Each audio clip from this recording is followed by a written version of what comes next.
NEET का level अगर आप मानते हो यहां पे है, तो आपको यहां से उठाया जाएगा, धीरे धीरे धीरे धीरे धीरे आपको नीट के लेवल तक लाया जाएगा और यहां नहीं छोड़ा जाएगा, आपको यहां तक लेके जाया जाएगा।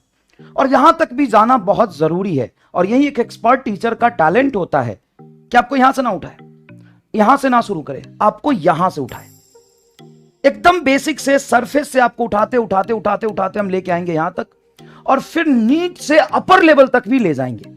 और ये ले जाने का एक तरीका होता है, एक प्रोसेस होता है, और उस प्रोसेस से आपको हम चल के लेके जाएंगे, लेकिन उसमें संघर्ष आपको बहुत ज्यादा करना पड़ेगा। तो चलिए कुछ बातें समझते हैं कि आपको लेक्चर कैसे अटेंड करना है, आगे आपको कैसे प्रोसीड करना है। सबसे पहले आज इस लेक्चर के बाद आधे घंटे बैठना और आत्ममंथन, सभी बच्चों का जवाब एकदम सही है, आत्म मंथन करना। क्या करना? आत्म मंथन करना कि तुम्हें ड्रॉप क्यों लेना पड़ा, तुम्हारा सिलेक्शन अपियरिंग में क्यों नहीं हुआ, या फर्स्ट ड्रॉप में तुम्हारा सिलेक्शन क्यों नहीं हुआ। उसके XYZ रीजन होंगे और हर बच्चे का कुछ अलग अलग रीजन होगा। तो कुछ बड़ा करने का पहला स्टेप होता है, अच्छा एक मिनट और, क्या जैसा कि हमने ओरिएंटेशन सेशन में आपसे प्रॉमिस किया था कि आपको क्वालिटी ऑप्शन मिल जाएगा, क्या आपको क्वालिटी ऑप्शन मिल रहा है? बहुत बढ़िया। क्या आपको स्पीड का ऑप्शन मिल रहा है? बहुत बढ़िया। क्वालिटी एंड दोनों स्पीड का ऑप्शन आपको मिल रहा है? बिल्कुल बिल्कुल बिल्कुल बिल्कुल, सभी बच्चों का जवाब सही है, बिल्कुल बिल्कुल। 1 लाख जनता हमारे साथ जुड़ चुकी है, और ये सही बात है, 1 लाख जनता हमारे साथ जुड़ चुकी है, बिल्कुल बिल्कुल, ठीक है ना। अब मेरी बात ध्यान से सुनिएगा जो हम कर रहे थे।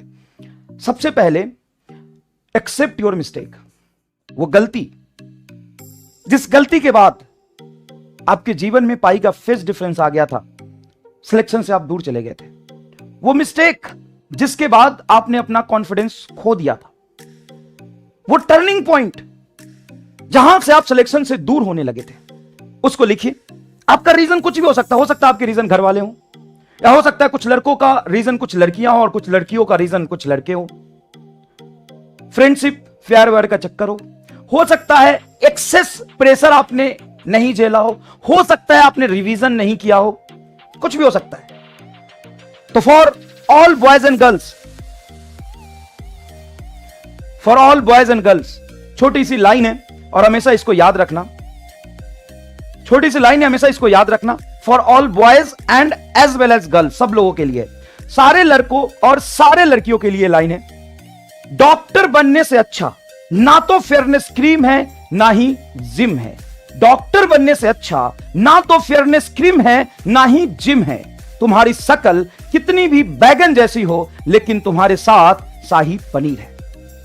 समझ में आया कि नहीं है? ठीक है, वंस मोर, ध्यान से सुनिएगा।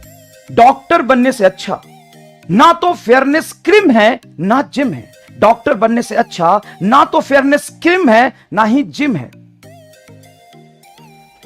हाँ, लड़कियों के लिए भी है और लड़कों के लिए भी है, तो ध्यान से सुनिएगा। डॉक्टर बनने से अच्छा ना तो फेयरनेस क्रीम है ना ही जिम है, डॉक्टर बनने से अच्छा ना तो फेयरनेस क्रीम है ना ही जिम है। तुम्हारी शकल बैगन जैसी क्यों ना हो, फिर भी तुम्हारे साथ शाही पनीर है, याद रखना। तो घबराना नहीं है, अपनी गलती को लिखिए। सबसे पहले आधे घंटे बैठ के अपने सारे मिस्टेक को आइडेंटिफाई करिए, ईमानदारी से ऑनेस्टली इसको एक्सेप्ट करिए, और लिख के दीवार पे चिपका दीजिए, अपने पेरेंट्स के सामने रख दीजिए। है हिम्मत तो मेरे सामने रख दीजिए कि क्या हमने ये गलती, हमसे ये मिस्टेक हुआ है। इसको लिखिए, इसका फोटो खींचिए और हमारे पास भेजिए। डाउट में भेज दो, मैं देख लूंगा, जहां मर्जी वहां भेज दो, मैं देख लूंगा। और एक्सेप्ट करिए अपनी गलती को। सर ठीक है, वो तो हम एक्सेप्ट कर ही रहे हैं, कर लेंगे, फिर उसको इंप्रूव कैसे करेंगे वो भी नीचे लिखिए। और कसम खाइए, अगर डॉक्टर बनना है तो ये सारी गलती दोबारा नहीं होगा, ये सारी गलती दोबारा नहीं होगा, ये बहुत इंपॉर्टेंट है। दूसरी बात, सर क्या मेरा सिलेक्शन हो जाएगा मैं अभी से शुरू करूंगा तो? सर मुझे कैसे पता चलेगा मेरी तैयारी अच्छी चल रही कि नहीं चल रही है, मैं कर पाऊंगा कि नहीं कर पाऊंगा? तो ध्यान से सुनिएगा, ध्यान से सुनिएगा। डॉक्टर बनने के लिए बहुत ज्यादा इंटेलिजेंट IQ लेवल की जरूरत नहीं होती है। डॉक्टर बनने के लिए अगर जरूरत होता है तो hard work, honesty and dedication का जरूरत होता है। अगर आप डिटरमाइंड है, आप चाहते हैं कि आपको डॉक्टर बनना है और आपने सोच लिया है कि डॉक्टर बनना लाइफ के XYZ डिस्ट्रैक्शन से ज्यादा इंपॉर्टेंट है मेरे लिए, क्यों डॉक्टर बनना है वो रीजन ढूंढ लो, वाई। जब तुम ये फाइंड आउट कर लोगे, उसके बाद तुम कितने इंटेलिजेंट हो ये मैटर नहीं करता, मैटर ये करता है कि तुम कितना हार्ड वर्क कर सकते हो, कितना स्मार्ट वर्क कर सकते हो, कितने ऑनेस्टी एंड डेडिकेशन से काम कर सकते हो। इसके बाद बात खत्म। तुम कहोगे सर मैंने हार्ड वर्क किया लेकिन रिजल्ट नहीं आ रहा, मेरी बात सुनना आराम से, तुम छोटा बच्चा नहीं है। हार्ड वर्क का रिजल्ट एक दिन में नहीं आता, हार्ड वर्क का रिजल्ट एक हफ्ते में नहीं आता, हार्ड वर्क का रिजल्ट एक महीने में नहीं आता। देखो बेटा, इंप्रूवमेंट, या मैं सिंपल कह दूं, marks, confidence, knowledge and time का जब ग्राफ बनता है ना, तो कुछ इस तरह का ग्राफ बनता है, इस तरह का ग्राफ बनता है। एक मंथ में, वैसे मान लो स्टार्टिंग में तुम एकदम जीरो पे हो, चोमू हो, तो एक मंथ बाद भी चोमू रहोगे, 2 मंथ बाद भी चोमू रहोगे, 3 मंथ बाद भी चोमू रहोगे, चौथे मंथ में थोड़ा बहुत इंप्रूवमेंट आएगा, 5वें मंथ में थोड़ा बहुत इंप्रूवमेंट आएगा, और 6ठे 7वें मंथ में तुम्हारा कॉन्फिडेंस लेवल एकदम पीक पे होगा और एक्सपोनेंशियल ग्रोथ होगा। 70-80% बच्चा ना हार्डवर्क करता है स्टार्टिंग में, बहुत डिटरमाइंड और ऑनेस्टी से पढ़ाई करता है, लेकिन पहले दूसरे मंथ में ही उसको लगता है कि शायद उससे नहीं हो पाएगा। दुनिया का कोई भी इंसान ऐसा नहीं है जिसने मेहनत किया और उसको रिजल्ट नहीं मिला। तुम कहते हो सर मुझे नहीं मिला, ऑनेस्टी से अपनी गलती एक्सेप्ट करो, कहां हुआ है। हो सकता है कि किसी का डेल्टा टी जो 5 मंथ है, तुम्हारा डेल्टा टी 7 मंथ हो। तुम इतने चोमू हो, इतने घनघोर बायोलॉजी हो कि हो सकता है तुम्हारा डेल्टा टी 9 मंथ हो सकता है, हो सकता है, लेकिन ऐसा कभी नहीं हो सकता कि तुम में इंप्रूवमेंट नहीं होगा, ऐसा कभी नहीं हो सकता कि आप में इंप्रूवमेंट नहीं होगा। क्लियर है? तो सबका डेल्टा टी थोड़ा अलग अलग होता है। याद रखना बेटा, दुनिया में ना तुम्हारा किया हुआ मेहनत तुम ही तक घूम के आएगा।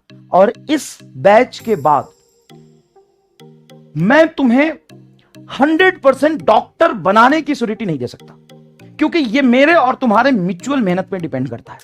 लेकिन मैं सिर्फ अकेले के मेहनत के दम पर मैं तुम्हें इतना मजबूत बना दूंगा ना कि आज तुम अपने आप को यहां पा रहे हो ना, आज से 6 महीने बाद सिर्फ तुम लेक्चर देख लो, अगर तुम कामचोरी भी करोगे ना तो तुमको यहां बना दूंगा मैं। तुम्हारे सोचने समझने की क्षमता, तुम्हारे लड़ने की क्षमता, डिसीजन मेकिंग क्षमता, टाइम मैनेजमेंट की क्षमता, सब कुछ यहां पर होगा।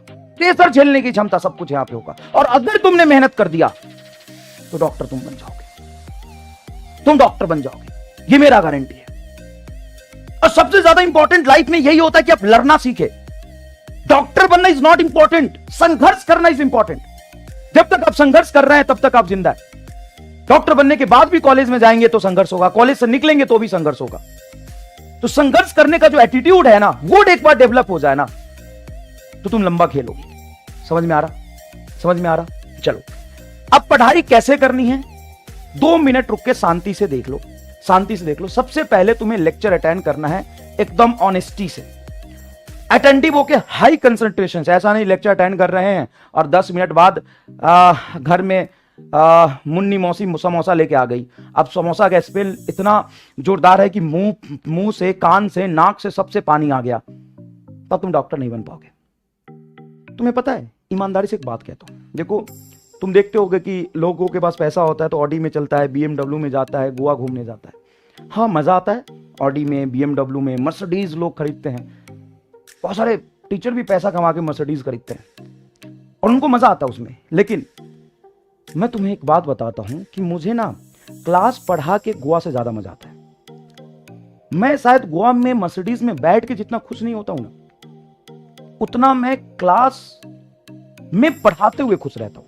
वो सेटिस्फैक्शन मुझे और कहीं नहीं मिलता,